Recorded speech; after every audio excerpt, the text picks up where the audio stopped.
So Glamlite finally launched their Lord of the Rings collection. They had been teasing it for a while now, and now that it's finally out, it has people very divided. Some people love it, some people hate it. Some people already made their own versions, which I think are pretty cool. But to me, personally, this color story is so pretty. And I honestly wasn't convinced when I saw just the palette, but the swatches is what got me, because I saw so many possibilities for this color story, so I just wanted to dupe it and see if I got close. So let's see, let's get started. So I'm going in order by columns. The first shade is gonna be Bilbo, which looks like a white with a golden sparkle, and for this one I chose Vanilla Vodka from Glamlite. It's from the Chocolate Martini palette, and I depotted it. It's not magnetic. And you can see it's very pretty. I think it goes with that shade. Not so much with Bilbo, I would say. The next shade is Samwise. It looks like a very pretty sage green. And for this one I chose Beware the Mermaid from the Blend Bunny Cosmetics palette, Beauty Below. This one is actually magnetic, and I think it's very spot on for that color.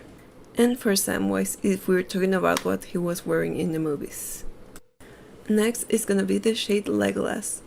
It seems like a sparkly taupey shade. And to me, this doesn't really look like Legolas, but you know what? I'm just following that color story.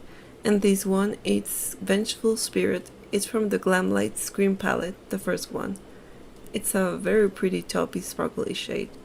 I think Legolas should have been a green, however, I think they recognized they had too many greens already. Now the next shade is Aragon. This looks like a murky green, so I chose the shade Murky Waters from Blend Bunny Cosmetics. It's the Beauty Below palette, and again, I think it goes very well with this color story. Does it remind you of Aragon? Cause not me, but I like it. Next shade is The Shire. And for this, it looks like a muted green with a gold sparkle, but I chose a very vivid green.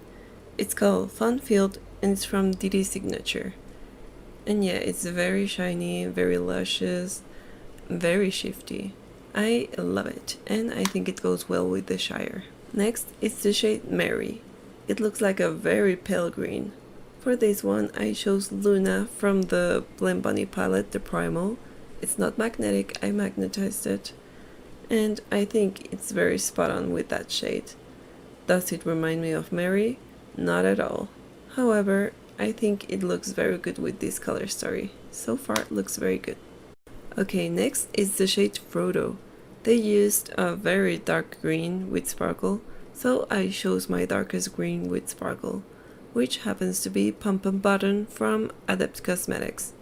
As you can see, it's very deep, but you can see how pretty it looks with that twinkling with the green sparkles. Does it remind me of Frodo? Kinda, a little. Okay, next shade is Boromir. This looks like a very deep teal green.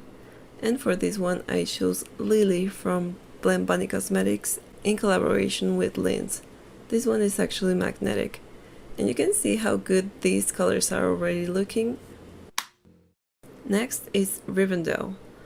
This looks like a sparkly yet light shade with a hint of gold, kinda like a champagne, and to me, Balance Bond from Adept Cosmetics is gonna fit the bill. It's just a nice champagne-y shade. You can see how sparkly it is. Does it remind me of Rivendell? Not really, but it looks cute. Next shade is Pippin. It looks like a very sunny shade. And for this one, I chose Suspense from Blend Bunny Cosmetics X Elise Atlantis. It's a very pretty sunny shade. I think it looks very spot on with that one. And for this one, I do think it reminds me of the character a little. Next, it's the One Ring. And for this one, of course, I'm gonna choose a very vivid gold. This is the shade Cora from Adept Cosmetics. And it's just the most out there gold that I have. As you can see, it has like a deeper base, so it looks even more metallic. And of course I want this shade to look metallic because it's the One Ring, you know? It needs to be metallic. Next up is Gimli. This one looks like a burnt red. I think it's to mimic his hair, and for this one I chose the 405 by Adapt Cosmetics. It's just a very pretty burnt orange shade. Next shade is Arwen. This one looks like a very ethereal purple, so I chose Immerse from Blembani Cosmetics Beauty Below palette. As you can see, it gives a very pretty ethereal purple look. It shifts to blue, so it adds even more to that ethereal vibe. Next, it's Even Star. This looks like a very light purple, kind of like a periwinkle, so for this one I chose Awake from the Cosmic Brushes palette. And it looks very pretty. It really does glow in comparison to this whole color story, so it fits very nicely. Up next is the Fellowship. This one looks like a blue with gold sparkles on top, I'm not sure, and I didn't get the vision for this one because this does not remind me at all of the Fellowship, but anyways. This shade is Laser Lights. It's from the Adapt Cosmetics Cyber Quartz palette, and it looks very pretty in color story, but again, in name I'm like, why would you name it that? This should have been Golem. And for the actual Golem, we have a purpley shade, like a wine shade. And for this one I chose Natural from the Cosmic Brushes palette, the Cool Trolls.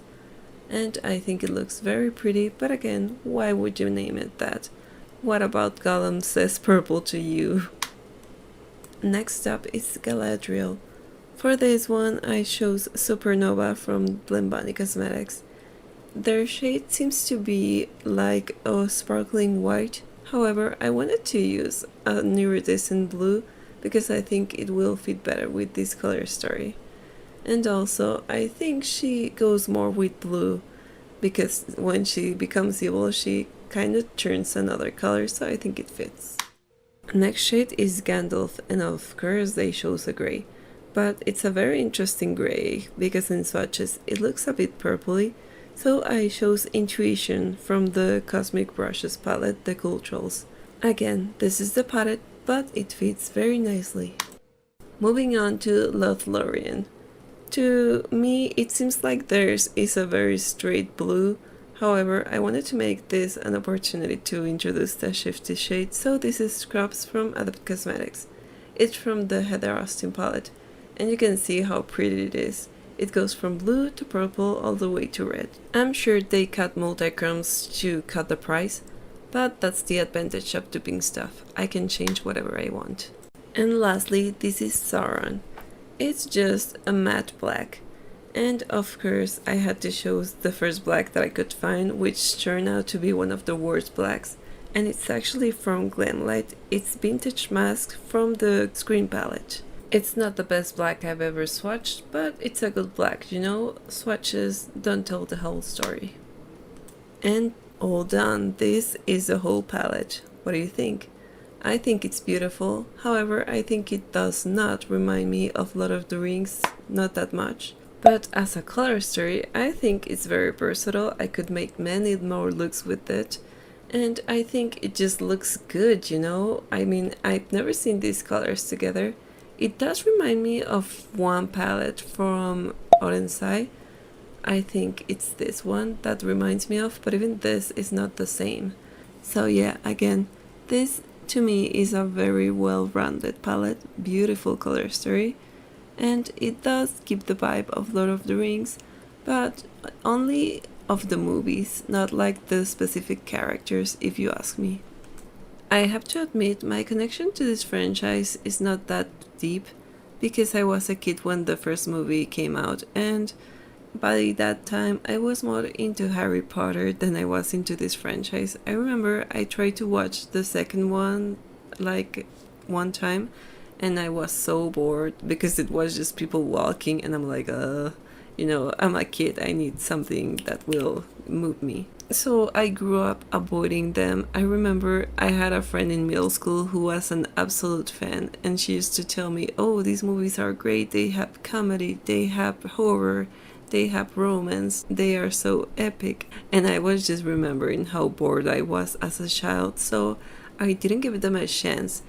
And it sucks because my first introduction to this whole Middle Earth concept was actually in video games like Legend of Zelda, and then I started watching shows like Game of Thrones.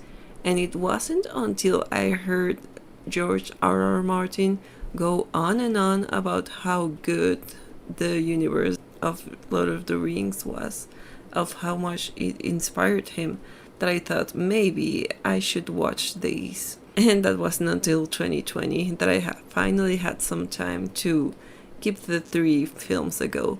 And oh my god, I loved watching them back to back because it's such an epic story. It's like, how did you guys wait for a year for each part? Watching them back to back, it's so satisfying.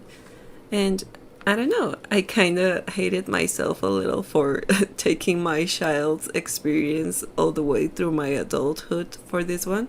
But in the end, I'm pretty much a fan. I'm a casual fan. So, where are you on this? Are you a big fan, a casual fan? Did you like the color story or not? Me, I loved it. But I've also loved seeing people, fans of the franchise, doing their own versions. It's one of my favorite things lately, so I'm going to link so below if you want to see some Lord of the Rings inspired BYOPs. I think it's so fun to see people taking what's in their head and materializing it into a palette. Makeup is supposed to be fun, and this is one of those things that I think is very fun to do. There's no right or wrong way to do makeup, it's just one's preferences. And yeah, that'll be all for me for now. Thank you for watching and have a lovely day.